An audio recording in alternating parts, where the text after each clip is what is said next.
कैसे हैं आप? मैं बहुत अच्छा हूँ। क्या कर रहे थे अभी आप? बस बैठ के कुछ सोच रहा था, चिंतन कर रहा था। ओह, चिंतन। वाह। हम्म, अभी और हम कैसा महसूस हो रहा है? सारा कुछ बहुत अच्छा लग रहा है। अभी अपने कमरे में हूँ, अपने रूम में हूँ और अपने साथियों से कुछ बात करना चाहता हूँ। अरे वाह। हम्म, अच्छी अच्छी प्यारी प्यारी बातें अपने बारे में। मैं कौन हूँ, मैंने अपने करियर की शुरुआत कब की, कहाँ से की और करियर प्रोग्रेशन में कहाँ कहाँ रहा। चलिए शुरू करते हैं। जी। 1992 में मैंने इंजीनियरिंग कंप्लीट किया। उसके बाद मेरी कैंपस से प्लेसमेंट हुई पहली आइशर्स में, आइशर ट्रैक्टर्स परवाणू में। परवाणू हिमाचल प्रदेश में पड़ता है और वहाँ पे मैं ट्रेनी था। 1 साल मैं ट्रेनी रहा। काफ़ी इन्जॉय किया और बहुत तरह के खट्टे मीठे एक्सपीरियंस थे। जब मैं फ्रेशर था तो एक्चुअली वहाँ पे परवाणू में मेजॉरिटी में पंजाब के लोग रहते हैं, पंजाबी लोग रहते हैं। तो मैंने महसूस किया कि जो जैसे वर्कर या सुपरवाइजरी लेवल के लोग हैं, उनके अंदर थोड़ा सा आप कह सकते हो एटीट्यूड या माइंडसेट की प्रॉब्लम होती है। जो मैंने अच्छी तरह से महसूस की, क्योंकि आने वाले टाइम में उनका बॉस होने वाला था। तो वो लोग नॉर्मली ये कमेंट करते थे कि अरे भाई तू यूपी का भैया है, या तुम लोग यूपी के भैया हो, तुमको अपने स्टेट में नौकरी नहीं मिलती, यहाँ नौकरी करने आ गए हो। तो पहले तो नहीं बोलता था मैं, फिर बाद में मैंने रिएक्ट करना शुरू किया, उनको बताया कि भाई हम आपसे बेहतर हैं, आपसे ज़्यादा इन्फॉर्म्ड हैं, नॉलेज लेवल मेरा आपसे बेहतर है, इसलिए आप मुझे रिपोर्ट कर रहे हो या करोगे आने वाले टाइम में। तो मतलब वो उनके दिमाग में होता था कि क्या है कि इसको बंदे को डिमोटिवेट करो, डिस्करेज करो, ऐसा। या मुझे ही नहीं, और सारे बंदे भी थे, लखनऊ के बंदे थे, आगरा के थे और एमपी के बंदे थे। हर किसी के साथ उनका व्यवहार और एटीट्यूड ही होता था। बट क्या होता था कि उसमें एक दो ऐसे भी थे कि फ्रस्ट्रेट होकर उन्होंने नौकरी भी छोड़ दी कि नहीं यार यहाँ तो बहुत गंदा माहौल है। मैं अभी की बात नहीं बोला, 92 की।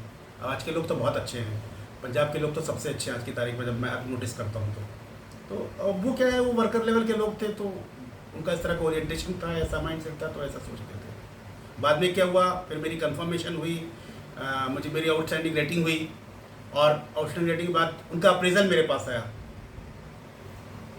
उन्हीं लोगों को मैंने गिड़गिड़ाते हुए देखा कि जब मैं अप्रेजल कर रहा था, तब वो गिड़गिड़ाते कि भैया सर मेरा कर दीजिए कुछ ना कुछ खराब। लेकिन बीइंग अ गुड ह्यूमन, मैंने किसी का कभी नुकसान नहीं किया। और 1 साल के बाद मेरा जब ट्रांसफ़र हुआ तो मैंने बोला भी कि भाई देखो ऐसा है कि आप इस चीज़ को सुधार लो, क्योंकि करियर में आप आगे नहीं जाओगे इससे। भला किया। उसके बाद फिर मेरा वहाँ से ट्रांसफ़र हुआ कंफर्मेशन के बाद अलवर में। अलवर में मैं सीनियर इंजीनियर के लेवल पे काम कर रहा था और 93 से 96 97 तक मैं अलवर में था। मतलब क्वालिटी एश्योरेंस में काम किया 2 साल, उसका 2 साल प्रोडक्शन में किया, इंजन असेंबली में था। आयशर ट्रैक्टर के इंजन वहाँ बनते थे। तो वहाँ भी इसी तरह के एक्सपीरियंस है। वर्कर तो एक ही तरह के होते हैं, लेकिन हमारा ये रूल होता है कि हम उनसे अच्छी तरह से काम ले पाएँ, प्रोडक्शन लॉस ना हो, सारी चीज़ें हो। तो 4-5 साल वहाँ करने के बाद फिर मैंने मार्केटिंग में, मेरा काम बहुत अच्छा था तो प्लांट से मुझे मार्केटिंग में इंडक्ट किया गया। 3 साल में मतलब 97 से 2000 तक था वेस्टर्न यूपी में। वेस्टर्न यूपी की मार्केटिंग देखता था, गाज़ियाबाद में मेरा ऑफिस था 2000 तक। और 2000 से 2003 तक मैं लखनऊ में था, वहाँ मैंने मार्केटिंग का काम किया आयशर का। तो आयशर में अच्छा काम किया। फिर लगा कि उसके बाद क्या था कि देखिए, उस समय की बताऊँ मैं, एक जनरेशन पहले की क्या स्थिति थी, अब क्या स्थिति है। पहले पहले मैनेजमेंट होता था, मैनेजमेंट की बात की जाती थी। जैसे बोलते थे कैरेट एंड स्टिक, डंडा मारो और काम लो, मैनेजमेंट की थी। 2000 के बाद काफ़ी चेंजेस आए। 2000 के बाद मैनेजमेंट से लीडरशिप पे बात आई। मैनेजर्स की जगह पे लीडर्स की ज़रूरत होनी चालू हुई। अपॉर्चुनिटीज़ खुली, एवेन्यूज़ खुले, रास्ते खुले। तो 2003 के बाद फिर मैंने चेंज किया। पहले हम लोग डरते थे नौकरी चली जाएगी तो क्या होगा। 2003 में एक बोल्ड स्टेप लिया मैंने और आयशर को स्विच करके मैंने स्कॉट्स में ज्वाइन किया। उसके बाद से मेरे करियर मेरा एकदम शताब्दी या दुरंतो या जो बोल सकते हो, जो सबसे सबसे तेज़ वाली ट्रेन है, उस तरह से भागना चालू किया। 2003 से 2005 तक मैं कंपनी में था, स्कॉट्स में। फिर वहाँ से मैंने सोनालिका में ज्वाइन किया, स्टेट हेड ज्वाइन किया, स्ट्रेटजिक मार्केटिंग में, आगरा बेस था मैं। 1-1.5 साल वहाँ था। उसके बाद मैं फिर मैंने स्वराज, महिंद्रा स्वराज ज्वाइन की। वहाँ मैं 2-2.5 साल था। 2-2.5 साल में मैं यूपी का बहुत बड़ी कंपनी है महिंद्रा स्वराज, तो उसमें आधे यूपी देखता था। देन उसको छोड़ने के बाद मैंने फिर सोनालिका में ज्वाइन किया। पहली बार मैंने सोनालिका में मैनेजर लेवल पे ज्वाइन किया था। मेरी परफॉर्मेंस इतनी अच्छी थी कि मुझे 2-2.5 साल के अंतराल में ही उन्होंने डीजीएम बनाया। कंपनी का स्ट्रक्चर होता है manager, senior manager, chief manager, फिर एजीएम, उसके बाद डीजीएम होता है। और 2.5-3 साल में अपनी कैपेबिलिटी के बदौलत पर डीजीएम बन के आया था। तो ये होता है। बीच में मैंने फिर एस्कॉर्ट्स में मैंने छत्तीसगढ़ में स्टेट हेड का काम किया, और उसके बाद यहाँ पे अच्छा काम करने के बाद मैंने फोर्स मोटर्स ज्वाइन किया, जहाँ पे मुझे डिविजनल मैनेजर बनाया गया। और मुझे नॉर्थ और east zone, half of country का, आधे देश का चार्ज दिया गया भारत, जहाँ बहुत अच्छी तरह से मैंने काम किया, तरह तरह के काम किए। और चलिए अब बताते हैं, ये तो हो गया मेरे प्रोफाइल के बारे में। और अब आपको बताते हैं कि मेरे इंटरेस्ट एरिया में क्या है। मैं सब कुछ मुझे अच्छा लगता है। मेरे लिए भाई फैमिली की बहुत अहमियत है, अपने यार दोस्त की बहुत अहमियत है, और आस पड़ोस में जो लोग हैं जिनको भी मैं देखता हूँ परेशानी में है, तो उनकी मदद करना चाहता हूँ। पैसे से नहीं, पैसे से कोई किसी को मजबूत नहीं कर सकता है। जो जितनी मेरी समझ है, जितना मेरा नॉलेज है, जितना एक्सपीरियंस है, अंडरस्टैंडिंग है, उस बेस पे जो एनालाइज करके मुझे समझ में आता है दूसरे के बारे में, वो हेल्प करने की हमेशा कोशिश करता हूँ।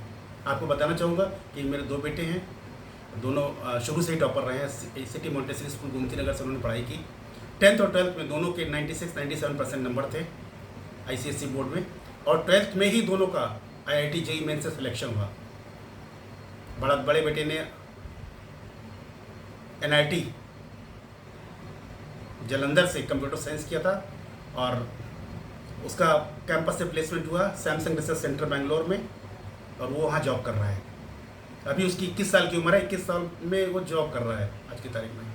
छोटा वाला भी अभी 3rd ईयर कंप्लीट किया, उसका पंजाब इंजीनियरिंग कॉलेज से 3rd ईयर कंप्लीट किया, और उसका प्लेसमेंट हुआ है एयरबस में। मतलब उसको 1 साल की पढ़ाई करनी है छोटे वाले को भी, और उसके पास ऑफर लेटर है जॉब का। एयरबस वो कंपनी है, आप लोग ऑपरेटर्स देखे होंगे, इंडिगो, एयर एशिया, ये वो ऑपरेटर्स देखें। ये लोग जहाज चलाते हैं, लेकिन जो जिस जहाज को यूज़ करते हैं उसको 2 कंपनियां बनाती है, एयरबस और कौन सी, बोइंग। एयरबस मार्केट लीडर है। वो बच्चा अभी 20 साल का, छोटा वाले के पास 20 साल में ऑफर लेटर है, बड़े वाले के पास भी 20 साल में था। लोग सोचते हैं यार मैंने अपने बेटे को इंजीनियरिंग करानी है, फिर ये कराना, फिर वो कराना, फिर कंपटीशन करानी है। 30-35 साल तक चीज़ें हवा में उड़ती रहती हैं कि क्या होगा, कैसे होगा career. And I am one of the most fortunate father, जिसके 20-21 साल की उम्र में सारी लाइबिलिटी से फ्री हूँ। खुशी कितनी होगी बता नहीं सकता मैं। जहाँ भी बच्चे जाते हैं बहुत अच्छी तरह से काम करते हैं। कंपनी में भी वो उनके अंदर यही रहता है कि आगे जाना है, अच्छा करना है, लर्न करना है, हर दिन को ईमानदारी से काम करना पसंद करते हैं, और वही मैंने भी किया है हमेशा। नहीं तो सर्वाइव करना। मैं बताता हूँ कि जब मैं बेसिकली सुल्तानपुर से हूँ, जब मैं सुल्तानपुर से लखनऊ में जाना होता तो मेरे हाथ पैर कांपते थे 90s में। कॉन्फिडेंस इतना कमजोर हुआ करता था, लगता था यार लखनऊ के लोग बड़े सुपीरियर होंगे। फिर वही बंदा कैंपस से सिलेक्ट होकर गया, परवाणु में था, जो कि भाई चंडीगढ़ परवाणु को आप समझ लो कि हिंदुस्तान का बहुत ही एडवांस्ड एरिया है, जहाँ के 50-60% लोग बाहर कनाडा और कहाँ रहते हैं। आज की तारीख में मुझे दुनिया में किसी से बात करा लो, कुछ भी करा लो, पूरा कॉन्फिडेंस रहता है। तो क्या है कि ये सब कुछ जो भी डर है, लिमिटेशन ही आपके अंदर है। आपको आपके अंदर के बिना कोई नहीं कमजोर कर सकता, बाहर का कोई व्यक्ति नहीं कमजोर कर सकता। आप घबराते हो किसी को, इसका मतलब आपका सबकॉन्शियस में प्रॉब्लम है।